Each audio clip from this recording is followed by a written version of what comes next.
Hi and welcome back to 𝗕𝗘𝗪𝗀𝗀𝗀𝗀. Today guys, we're going to dive into a little bit of AGIX analysis. We're going to be going through what's been going on most recently with Singularity NET to see what to expect happen next with this particular project. Guys, as we get into this, if you do find it useful and informative, hit the like button. I really do appreciate that. If you happen to be new to the channel, then why not subscribe, tap the bell, select all notifications, and in doing so, you will be kept up to date with absolutely everything that we do here. With this said, done, and out of the way, let's dive down into this technical analysis on AGIX. So guys, there is a limited amount of data for this particular project. This is mainly because AGI was the old token and they actually issued a new contract for the AGIX. So obviously we only have data from our earliest point here, which was the 2nd of June. So again, we're not going to have the strongest of analysis here, but we can obviously go through the smaller time frames, see what we can patterns we can see what's going on, and get some kind of rough idea of where things are going. So this will be a very brief one. I'll try to keep it under 5 minutes if I can, just blast through what I'm talking about and seeing inside the AGIX chart here. So on the daily, we do have this high set over here and the low from this initial kind of period. Again, that kind of brings us in at June and June again. So not a lot of data.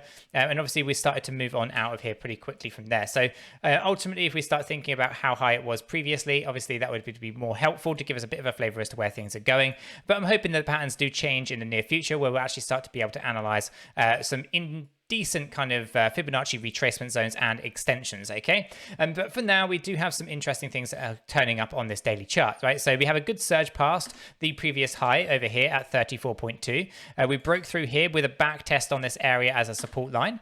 We then surged on up past our first 1.618 area at 48.7. This is an area that we kind of consolidated on a little bit with Bitcoin's volatility pulling us down, and then we came right back up on a bounce, and then we slipped down most recently, right? A bit of a surge all the way down to the 618, the 25.3, and then we bounced from here, now back up to the previous high just at this area just here, right? So ultimately we can see that there's a bounce here, and now resistance at this point. So we are looking to push through here. We are oversold on the daily chart, so with loads of room to grow back to the upside in the same way that we were when we were down here in this oversold status, moving to the upside. So I think once we get through September, we're going to be in for a nice good surge to the upside with AGIX, and overall Singularity NET and everything that's going on there. Obviously, they're going to be launching on the Cardano ecosystem, building on there. So if you haven't already seen the 𝗕𝗘𝗪𝗪𝗀𝗀𝗪 interview that we did, do check that one out on the channel. Really insightful. Obviously, very familiar with the Ethereum network, Solidity language, and obviously now building on the Cardano ecosystem, understanding the Haskell language, the Marlowe tool sets, and everything going on there. And obviously comparing the two, it's really insightful and to know that from the developer's perspective, actually building on those ecosystems, which ones seem more secure than the other, which one actually allows you to kind of get things done in a scalability way rather than the other one, right? So really insightful, well worth checking out. We dive into a lot of different things on AGI, on Cardano, on Ethereum, well worth a good watch. It is a bit of a long one at over an hour, but I do think it's a lot of good insight in there, so do check it out if you haven't done so. Ultimately, we are now looking for a good recovery to come back out of here, and we do see this easily hitting $1.10 on this Fibonacci. Now, ultimately, I do think we are still targeting out about $8 on AGIX, and that's where the old AGI token was forecasting to go. That hasn't in my mind changed too much, but obviously I no longer have access to the old data, and so I'm now just left with knowing that that's where the target was, which is rather unfortunate that I can't show it to you. But we have done plenty of AGI videos in the past, so if you want to see some of the older charts with the predictions, then do check out some of the older videos that we did on Singularity NET, and you'll be able to see all the old data as well there. But overall, we are looking for a good surge to the upside. Now let's jump down into our hourly view. This is where we see all that volatility, right, in a lot more detail.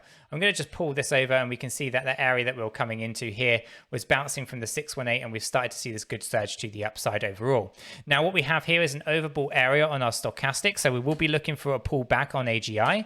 And again, what we're looking for in that is the sentiment shift, right? So here we can see that on the way down here, there was a little bit of volatility in the way that the volumes were coming together, but ultimately they weren't very impressive. And instead, we started to see a good bounce from our 618 area on our chart with a good surge to the upside, and the volumes have actually come in with them, right? And this is the sentiment that we need in the market, right? We need to see good surge to the upside in price, a good growth in our volume at the same time. Now, as we look for this recovery or the kind of recovery and the pullback that we need to see here from the oversold stochastic to the oversold area on this RSI, what we want to do is we want to pull the price down, and we also want to lower the volumes. You can see it's kind of happening here right now that the volumes are decreasing every hour.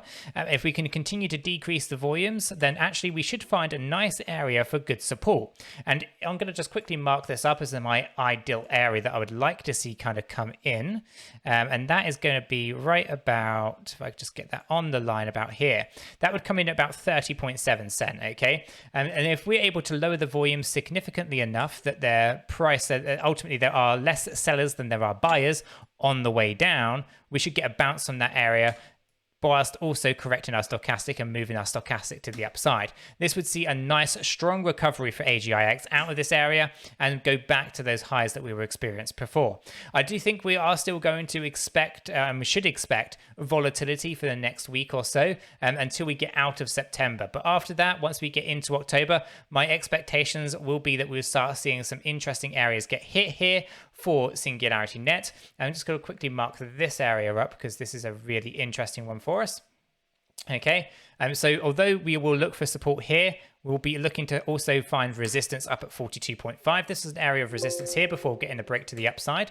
Really testing it as a support line around here, losing the support, testing it, and a resistance line getting rejected and coming down. So we know that this is going to be a key area for us at 42.5. We know this is an area that we're wanting to find support on at 30.7. So my expectations will be a short-term pullback to 30.7 from our 33 cent that we are right now, and then a slice, slow and steady burn back up to 42.5, where we'll find more resistance before breaching that and confirming that as a support line.